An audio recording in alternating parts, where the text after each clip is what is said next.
Karibu katika episodi ya 3. Leo nakufundisha chipu zote za ndani au spare, kila kitu. Utajua kila kitu cha ndani kinachohusikana na simu na kinafanya kazi gani. Kwa siku ya leo nakuja kufundisha vifaa vyote ambavyo vinatumika katika simu, ambavyo vinafanya simu iwe vizuri na kuongea vizuri. Kaa makini na nikufundishe ujue kwamba ni nini kinachoendelea.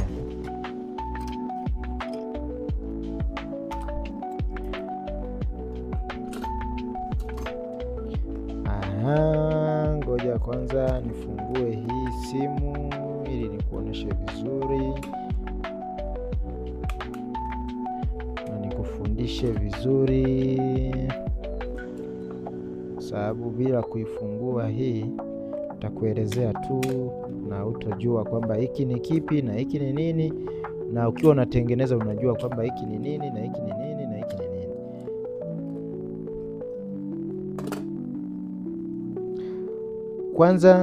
Cha kwanza, simu ina vitu vingi sana ambavyo inabidi uvijue majina yake. Kwanza, hii ni screen. Hii ni screen. Kama imepasuka inaonyesha mwanga mweupe. Kuna simu zingine zinaonyesha mwanga mweupe mpaka ubadilishe screen. Inabadilisha maneno, inayaweka kinyume, huku ya huku inayaweka juu na ya juu inayaweka chini. Kuna simu nyingine zinazoweza kutengenezwa kwa kubadilisha screen au kutoa betri, inakuwa ni feki. Hii ndio inafanya kazi ya kukuonesha wewe. Hii kazi yake ni kukuonesha wewe kila kitu ambacho unakifanya katika simu. Kifaa cha pili ambacho nitakuonesha ni hii ni speaker. Hii ni speaker, inafanya kazi ya kuweza kukusikilizisha wewe.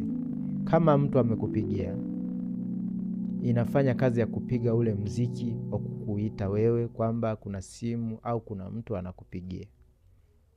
Hii, na ukiwa unaongea unasikia kwa kutumia hii speaker. Nielewe vizuri, unasikia kwa kutumia hii speaker. Kwa hiyo mtu au mteja akileta simu yake kwamba nitengenezee speaker yangu, mimi sisikii, inabidi utoe speaker au upime speaker. Akili ya kwanza ikutume kwenda kwenye speaker kuipima na kukagua kama iko vizuri au la. Cha tatu ni hii mic hii inafanya kazi yale maneno unayokuwa unaongea, au inafanya kazi ya kurekodi. Kama unatumia simu yako kurekodi, na mic hii ndio inayofanya kazi kunasa yale mawimbi ambayo unakuwa unatoa, hii mic. Alafu cha pili, inatumika kwenye kuongea. Pale unapopigia mtu au mtu akakupigia, yule mtu aliyekupigia yale maneno unayokuwa unaongea anayasikia kwa kupitia hii mic. Yeye mwenyewe anasikia kwa kupitia hii mic. Ukiwa unaongea, hii mic ndio inapeleka mawasiliano kwake ili aweze kukusikia yule unayempigia au anayekupigia. Ukisikia kwamba yule ambayo amekupigia au umempigia anakuambia sikusikii, ujue kuna tatizo la mic. Kwa hiyo inabidi upeleke kwa fundi au fundi mwenyewe. Kama we ni fundi, badilisha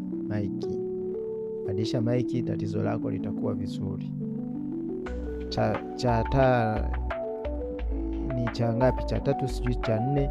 Haya, kifaa cha 4 hiki, hii zinaitwa terminal za simu. Hizi ni terminal za simu. Hizi zinatumika kama kuwasha, connect na betri. ni kuconnect na betri ambalo linakuwa ndani. Ukiunganisha hapa betri ndio nakuja kuminya huku kibatani cha power na kuwasha simu yako. Hii ni system charger. System charger ambayo inafanya kazi ya kutransfer moto wa kuchaji na kutransfer kama unataka kutoa data za kwenye memory card, kutoa data kwenye memory card au kuweka data kwenye memory card. Nisijue kama nikizungumza data kama utanielewa. Yaani kuchoma muziki, kuweka muziki, kuweka kitu chochote kwenye picha, video, kuweka kitu chochote kwenye memory card. Kama umeunganisha memory card yako kwenye simu, unatumia charger system. Hii ndio inayofanya system zote ziweze kufunction hapo. Hii inaitwa earphone port. Ni port ya kuchomeka earphone. Unachomeka humu earphone na unaanza kula muziki wako vizuri. Alafu kingine ambacho inabidi nikufundishe hapa,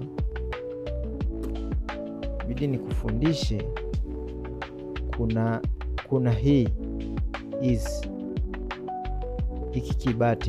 kibati kinafanya kazi ya mtandao, ndio kinachokwenda kugusa maeneo haya hapa,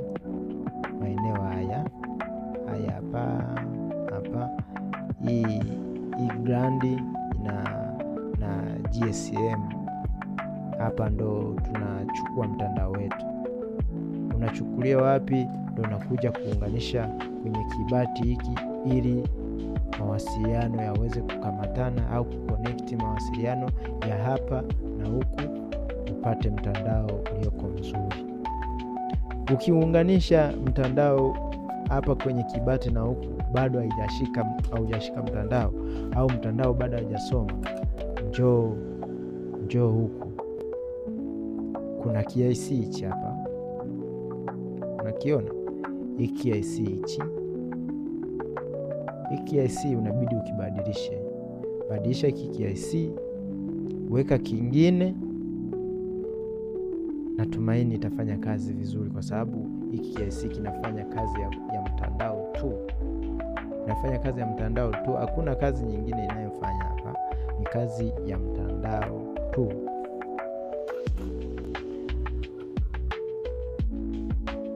Na kingine cha kukufundisha, kwenye simu zote kuna kidude hiki. Hiki kidude kinaitwaje? Hiki kidude ni kama capacitor. Hiki ni kama capacitor, kazi yake ni kama capacitor. Kwa hiyo mimi waga nakiita capacitor, ila kuna jina lingine la Kiingereza sijashika vizuri kichwani mwangu, ila nalijua. Ila kwangu mimi waga naiita capacitor hii, kwa sababu ukikatoa haka kadude, simu yako haiwaki, na kiharibika simu yako haiwaki. Kwa hiyo hii ndio inayo function moto wa IC, ndio ina balance moto wa IC huku, kwamba ukifunction betri lako, moto unaanza kuja huku, ndio unakuja kwenye KIC, kwenye IC power hapa.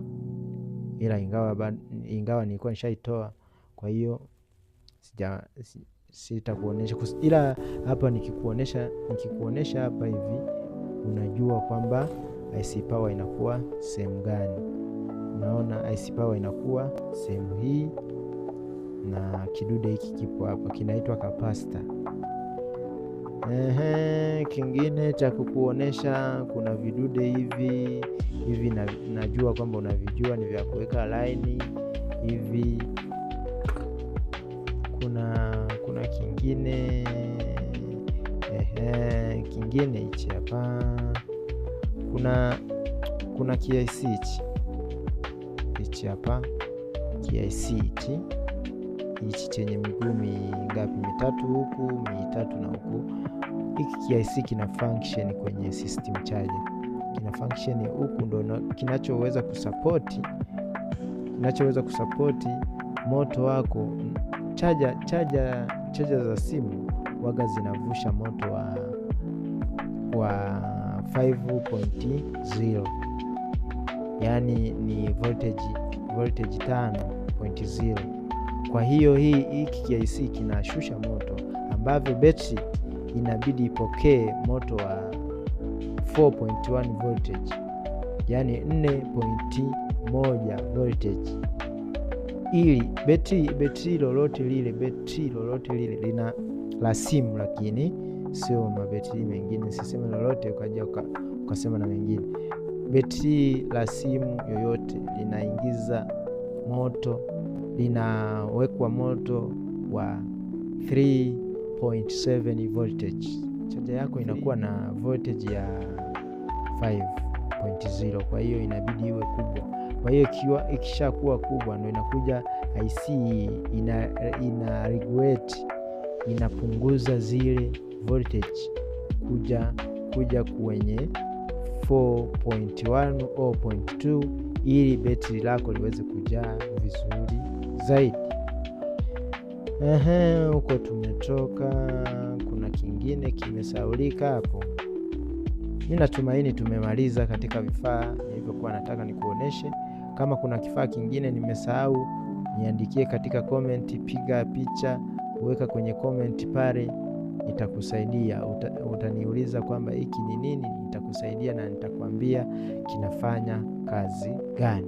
Asanteni sana, karibu katika episodi nyingine inayofuata ya 4. Nitakwenda kukufundisha mambo mengi.